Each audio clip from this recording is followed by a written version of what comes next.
Hello and welcome to our Joy at Work series. My name is Karen Volo and I'm your Chief Joy Bringer and Director of Evolution Academy, where we're bringing joy to the workplace.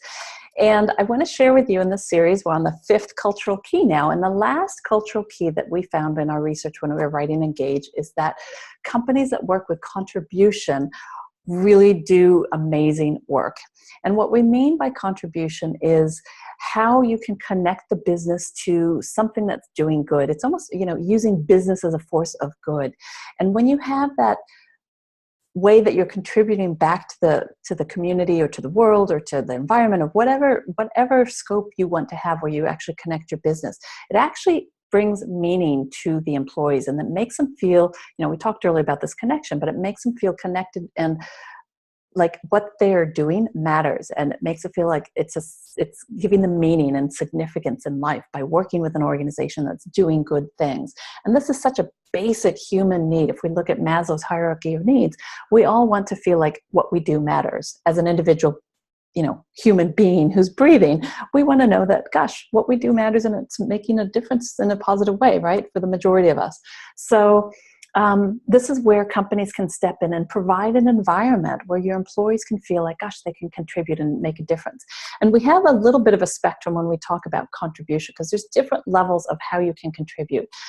One way is philanthropy, and that's where, an individual or, organization, they've made their gazillions of dollars and then they're just giving back through money. And, contribution, what we mean by that is not necessarily writing a check at the end of the year and giving donations.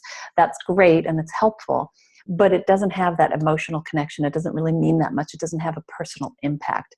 The second level is kind of where we talk about giving back. And that's great because you feel like you're using businesses, you're giving back in a really good way. What I've come to learn over a little bit of time and doing all this work now is that there feels kind of like there's this underlying sense of obligation that you have to give back in some way.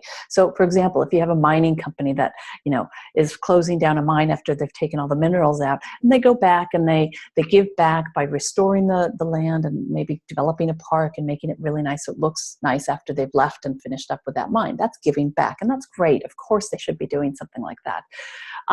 The third level that we talk about is impact.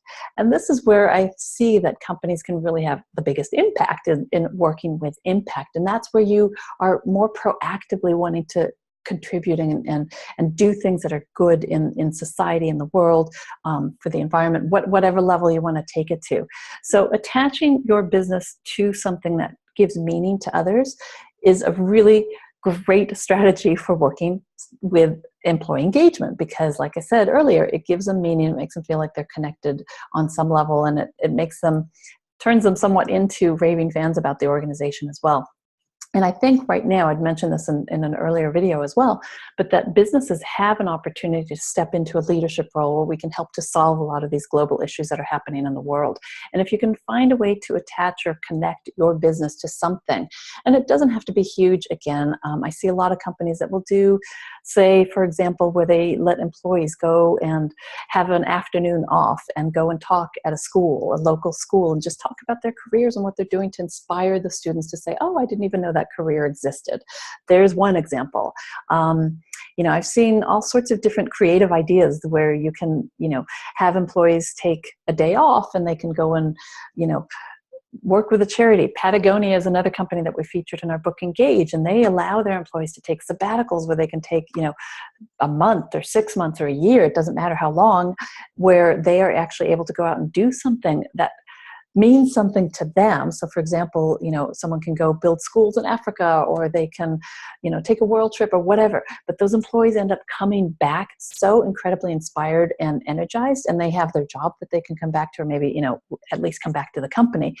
And they give so much energy because they've had a time to be able to, do something that was good for them as well.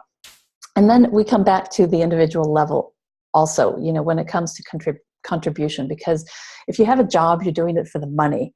If you have a career, that's great. You're doing it, because you're wanting to get ahead. But if you have a calling, that's when you really step into your personal power and you can contribute. Because I do personally believe that each and every one of us has special gifts and talents that nobody else has, and that it's our job to bring that out into stepping into our full power. And we can do that in the workplace. And if you're doing what you love to do and you're passionate about it, then you're really stepping into your full potential.